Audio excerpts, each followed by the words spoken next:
یعنی کتاب کوئی بھی چیز پر ہم کیا کر سکتے ہیں، 5-6 جملے لکھ سکتے ہیں، یعنی جتنا لکھ سکتے ہیں، جتنا من چاہے اتنا ہم لکھ سکتے ہیں۔ مضمون میں کوئی یہ حد نہیں ہوتی کہ اتنا لکھے اتنا لکھے، ہم 5 جملے میں بھی لکھ سکتے ہیں، 5 کتاب میں بھی لکھ سکتے ہیں، اور 5 پیج میں بھی لکھ سکتے ہیں۔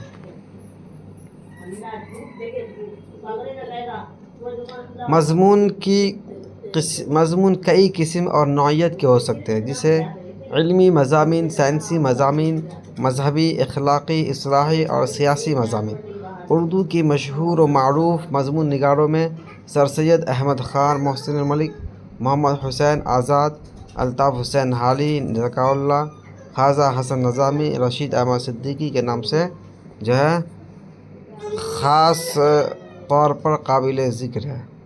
تو دوستو یہ تھا ہمارا چیپٹر درسشہ اردو سے کلاس 7 ریا، جو سر سید احمد خان نے لکھا ہے۔ امید ہے کہ آپ لوگوں کو ضرور سمجھ میں آیا ہوگا، اور میں ایک گزارش کرتا ہوں کہ آپ لوگ چینل کو اگر سبسکرائب کریں، اگر نئے ہیں تو چینل کو سبسکرائب کریں، اور جو اس چینل پر ابھی نئے ہیں تو وہ پچھلے ویڈیو میں جا کر کے پورے کلاس کو دیکھ سکتے ہیں، اور اپنے دوستوں کو بھی اس ویڈیو کو شیئر کر سکتے ہیں، تاکہ ان کو بھی میٹرک کی اردو کی تیاری میں جو کچھ مدد حاصل ہو سکے۔